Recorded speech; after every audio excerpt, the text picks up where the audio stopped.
Smart ration కార్డులో తప్పులను సరిచేసుకునేందుకు వచ్చే నెల 31వ తారీఖు వరకు అవకాశం కల్పిస్తున్నట్లు పౌర సరఫరా శాఖ మంత్రి నాదెండ్ల మనోహర్ తెలిపారు. వారం నుంచి మన మిత్ర వాట్సాప్ లోను దరఖాస్తు చేసుకునేందుకు అవకాశం కల్పిస్తామన్నారు.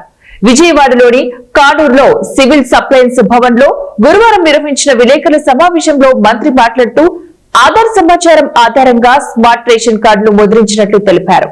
ఆధార్ కార్డులో పేరు, చిరునామాలు మార్పులు చేసుకోకపోవడం వల్లే కొందరి కార్డుల్లో వివరాలు తప్పులు దొరలాయని పేర్కొన్నారు. నూతన సాంకేతికతతో క్యూఆర్ కోడ్ కలిగిన స్మార్ట్ రేస్ కార్డులను కొన్ని చోట్ల 95%, మరికొన్ని చోట్ల 85% పంపిణీ చేయడం జరిగిందన్నారు. 4 విడతల్లో 1.45 కోట్ల స్మార్ట్ రేషన్ కార్డుల పంపిణీ చేస్తున్నామని తెలిపారు. రేషన్ తీసుకోవడంలో ఏవైనా ఇబ్బందులు ఉంటే ఆయా షాప్ వద్ద ఉన్న క్యూఆర్ కోడ్ ను స్మార్ట్ ఫోన్ తో స్కాన్ చేసి పౌర సరఫరాల శాఖ దృష్టికి తీసుకురావచ్చన్నారు.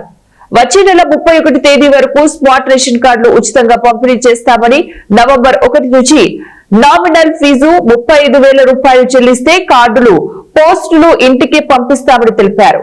వరుసగా 3 నెలలు రేషన్ తీసుకోకపోతే కార్డు ఇనాక్టివేట్ అవుతుందని, సమీపంలోని సచివాలయానికి వెళ్లి సమాచారం ఇస్తే కార్డును యాక్టివేట్ చేస్తారని చెప్పారు. రాష్ట్రంలో 4.42 కోట్ల మందికి ప్రతి నెల రేషన్ను పంపిణీ చేస్తున్నామని తెలిపారు. 97.59 లక్షల మందికి తొలి విడతలో దీపం పథకం కింద గ్యాస్ సిలిండర్లు అందించామని చెప్పారు. గిరిజన ప్రాంతాల్లో 5 కేజీల సిలిండర్లకు బదులు 14.2 కేజీల సిలిండర్ అందిస్తున్నట్లు చెప్పారు.